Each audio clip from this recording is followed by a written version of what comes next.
Palestine Israel போர் கிட்டத்தட்ட 225 நாளை கடந்து நிகழ்ந்து கொண்டிருக்கக்கூடிய இந்த வேளையில் இன்றைய தினம் ஹிஸ்புல்லா சரமாரியான முறையில் இஸ்ரேலை நோக்கி தாக்குதல் நடத்திட்டு இருக்கு. பதில் தாக்குதலாக கிட்டத்தட்ட 2-3 பெட்டாலியன் குரூப்பை இஸ்ரேல் என்ன பண்ணியிருக்கு, உடனடியாக ஹிஸ்புல்லா லெபனானுடைய எல்லையை நோக்கி அனுப்பிச்சிருக்கு அப்படிங்கிற செய்தி இன்னைக்கு வந்த வண்ணம் இருக்கு. ஸோ இந்த செய்தி குறித்து தான் இந்த காணொலியை பார்க்க போகிறோம். பார்ப்பதற்கு முன்னாடி மறக்காம சப்ஸ்கிரைபர் செய்து உங்களது உறவினர்களுக்கும் நண்பர்களுக்கும் இந்த செய்தியை பகிருங்க. அன்பார்ந்த நண்பர்களே, பலஸ்தீன் இஸ்ரேல் போர் ஆரம்பிச்சது வந்து ஹிஸ்புல்லா தனது தாக்குதலை இடைவிடாமல் அனுதினமும் நடத்திட்டு இருக்கு. ஹிஸ்புல்லா இன்றைய தேதியில குறிப்பாக இஸ்ரேல் மற்றும் லெபனானுடைய எல்லையா இருக்கக்கூடிய மெட்டுலாவாகட்டும், அதே மாதிரி கலீலியாவாகட்டும், அதே போல் மறுபக்கம் கோலன் ஹைலைட்ஸ், கோலன் குன்றுகளாகட்டும், இந்த இடங்களை நோக்கி சரமாரியான முறையில் தாக்குதல் நடத்திட்டு இருக்கு.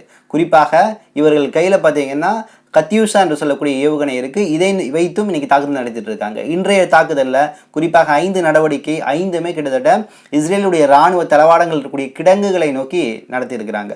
ஸோ உடனடியாக பதில் தாக்குதலையும் இஸ்ரேல் கொடுத்துட்டு இருக்குது. ஆனால் இந்த பதில் தாக்குதலில் இன்னைக்கு ஹிஸ்புல்லா கையில் ஒரு மிகப்பெரிய ஆயுதம் கிடைச்சிருக்கு. என்ன ஆயுதம் கேட்டிங்கன்னா, பல நாட்களாக சொன்னோம் இந்த ஹிஸ்புல்லா மீது வந்து இஸ்ரேல் படையெடுக்க தயாராக இருக்குது, அதற்கான ஆயுதங்களை ஈடுபட்டு கொண்டிருக்கிறது அப்படின்னு சொன்னோம்.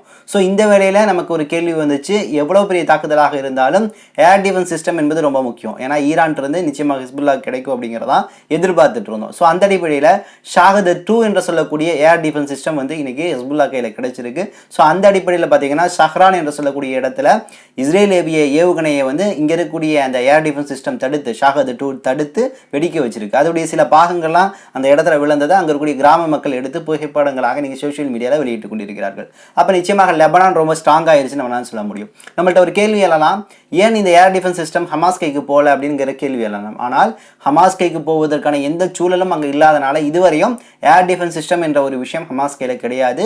தன்னிச்சையாக தான் கையில் வச்சிருக்கக்கூடிய உள்நாட்டு தயாரிப்பு, சொல்லப்போனால் ஹோம் மேடுன்னு சொல்லலாம், வீட்டில் தயாரிக்கக்கூடிய ராக்கெட்டுகளையும் ஆயுதங்களையும் கையில் வச்சு தான் பண்ணிட்டு இருக்காங்க. குறிப்பாக யாசின் 105 என்று சொல்லக்கூடிய ஆயுதங்கள் தான் பெரும்பான்மையான அளவு இன்னைக்கு இஸ்ரேலுடைய துருப்புகளுக்கு எதிராக பயன்படுத்தப்படுது. ஸோ இன்றைய தேதியில் ஹமாஸும் ஜபாலியா முகாம் பக்கத்தில், ரஃபா பக்கத்தில் இஸ்ரேலுடைய துருப்புகள் கூட சண்டை போட்டுருக்கிறாங்க.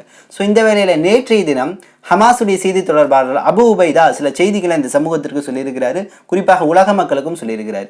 அவர் சொல்லக்கூடிய சமயத்தில் இறைவனுடைய திருப்பெயரால் ஆரம்பிக்கின்றேன்னு சொல்லிட்டு இந்த போருடைய நாளை சொல்றாரு. கிட்டத்தட்ட நேற்றைய தினம் 224 நாள் இந்த போர் கடந்துருச்சு. இன்றைய தினத்திலும் நாங்கள் எந்த விதத்திலும் தோல்வி அடையில வெற்றி அடைந்து கொண்டே இருக்கின்றோம் அப்படின்னு சொல்லிட்டு கன்னிவெடிகளை திறப்பது மற்றும் துப்பாக்கி சூடு மூலம் எதிரிகளை நாங்கள் எதிர்த்து கொண்டிருக்கின்றோம். இஸ்ரேல் அதன் இழப்புகளின் ஒரு பகுதியை அறிவிக்கிறது, ஆனால் நாம் கண்காணிப்பது மிக அதிகம். அதாவது கொஞ்சமாக அவங்க சொன்னாங்கன்னா இழப்பு என்பது இஸ்ரேலுக்கு அதிகமாக இருக்குது அப்படிங்கிறதான் ஹமாஸுடைய குற்றா இருக்குது. மேலும் அதன் ஊடுருவலின் அனைத்து பகுதிகளிலும் எதிரி அதன் இறந்த மற்றும் காயமடைந்தவர்களை டஜன் கணக்கான எண்ணிக்கையில் எண்ணி அதன் வீரர்களை பிரித்தெடுப்பதை அவர்கள் நிறுத்தாமல் செஞ்சுட்டு இருக்கிறாங்க. ஸோ மேலும் 220 நாட்கள் கடந்த நிலையிலும் அவர்கள் எங்களை நெருங்கக்கூட கிடையாது. மேலும் நமது மக்களுக்கு இடையே நடைபெறும் வீரமிக்க மோதல், தாங்குதல் மற்றும் போராட்டம் நமது திறனை உற்சாகப்படுத்தி இருக்கு. எதிரியுடன் ஒரு நீண்ட போருக்கு நாங்கள் தயாராக இருக்கின்றோம். எதிரியின் தலைமையின் தோல்வி என்பது தொடர்ந்து நடைபெற்று கொண்டே இருக்கிறது. மேலும் கைதிகள் பரிமாற்ற விஷயத்தில் அவர்கள் பொய்யையும் ஒரு சூட்சமத்தையும் சூனியத்தையும் செய்து கொண்டே இருக்கிறார்கள். நிச்சயமாக இந்த பொய் வெகு காலம் என்பது நீடிக்காது. இறுதியாக சொல்கின்றோம், நிச்சயமாக எங்களது நிலம் நாங்கள் நிச்சயமாக மீட்டே தீருவோம். அதற்காக எவ்வளவு நாட்களாக இருந்தாலும் போர் செய்வோம். காசான் என்ற பகுதி எங்களுக்கானது, பலஸ்தீன் என்ற பகுதி எங்களுக்கானது. காசாவுடைய நிலம், மண், அதன் வானம், அதன் கடற்கரை பரப்பு, அதன் மணல்கள் எல்லாமே எங்களுக்கானது. ஆனால் எங்களது நாட்டை விட்டு நீங்கள் வெளியே செல்லுங்கள், நிச்சயமாக இந்த நிலத்தை மீட்கும் வரை நாங்கள் போராடுவோம். இதுதான் நேற்றைய தினம் அபு உபைதா அவர்கள் உலக மக்களுக்கு சொன்ன செய்தி. அந்த செய்தியில் உலக மக்கள் எல்லாமே பலஸ்தீனுக்கு ஆதரவு தெரிவிக்கிறீங்க, மிக்க நன்றி. கூடுதலாக அரபு நாடுகள் இன்னும் அக்கறை கொண்டு எங்களோடு இணைந்து எங்களுக்கான உதவிகளை செய்யுங்கன்னு சொல்லக்கூடிய அந்த விஷயத்தையும் அபு உபைதா அவர்கள் தெளிவாக பதிவு செஞ்சிருக்கிறாரு. ஸோ அபு உபைதாவுடைய பேச்சு என்பது நேற்று பெரிய அளவில் பேசப்பட்டிருக்குது. ஸோ அதை தொடர்ந்து இன்றைய தினம் ஹமாஸ் படை ஒரு பக்கம் ஃபைட் பண்ணிட்டு இருக்கு, இன்னொரு பக்கம் நான் சொன்ன ஹிஸ்புல்லா தொடர்ந்து தாக்குதல் நடத்தி கொண்டு இருக்கிறது அப்படிங்கிற செய்தியும் நம்மளால் பார்க்க முடியுது. மற்றொரு பக்கம் LGBTQ என்று சொல்லக்கூடிய ஓர்ணி சேர்க்கையாளர்கள் என்று சொல்லக்கூடிய அந்த கம்யூனிட்டி என்று தங்களை அடையாளப்படுத்திக் கொள்ளக்கூடியவர்களுக்கு இன்னைக்கு ஆதரவாக இஸ்ரேலும் அமெரிக்காவும் செயல்படுது. எப்படின்னா, இந்த நபர்களை முஸ்லீம்களுக்கு எதிராக திருப்பணும் அப்படிங்கிற ஒரு கண்ணோட்டத்தோடு இன்னைக்கு செயல்பட்டு இருக்கு. ஏன்னா நேற்றைய தினம் அமெரிக்காவிலிருந்து வந்த செய்தி என்னன்னா, LGBTQ+ இந்த வகுப்பை சார்ந்தவர்கள் எல்லாமே உலகத்தில் பெரிய அளவில் எங்கேயும் பயணிக்காதீங்க. காரணம், உங்களுக்கு தீவிரவாத அச்சுறுத்தல் இருக்குது, முஸ்லீம்களை உங்களை கொல்ல போகிறாங்க, உங்களை இனப்படுகொலை செய்ய போகிறாங்கன்னு சொல்லக்கூடிய ஒரு பொய்யான செய்தி அமெரிக்கா தொடர்ந்து பரப்பிட்டு இருக்கு.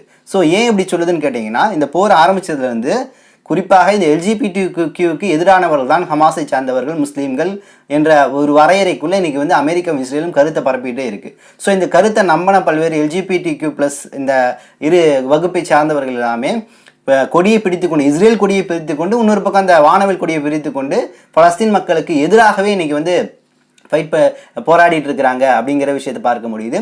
மேலும் கூடுதலாக இந்த LGBT குறித்து ரஷ்யாவுடைய தலைவர் புட்டினும் அதிருப்தி தெரிவிச்சிருக்கிறாரு. பெரு என்ற நாடும் அதிருப்தி தெரிவிச்சிருக்கு. பெரு சொல்லுது, இவர்களை மனநோயாளிகள் என்ற அளவு தான் நாங்கள் பார்க்குறோம், ஸோ இவர்களுக்கான சட்டத்தை நாங்கள் கொண்டு வரோம் சொல்லக்கூடிய ஒரு விஷயத்தை கொடுத்துருக்குது.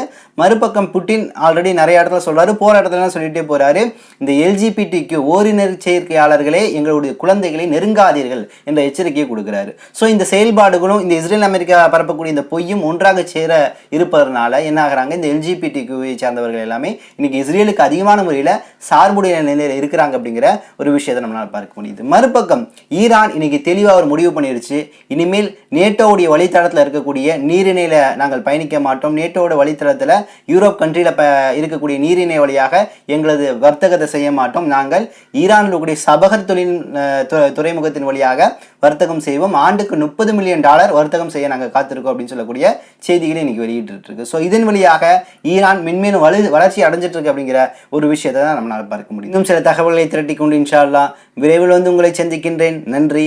அஸ்ஸலாமு அலைக்கும் வரஹ்மத்துல்லாஹி வபரகாத்துஹு.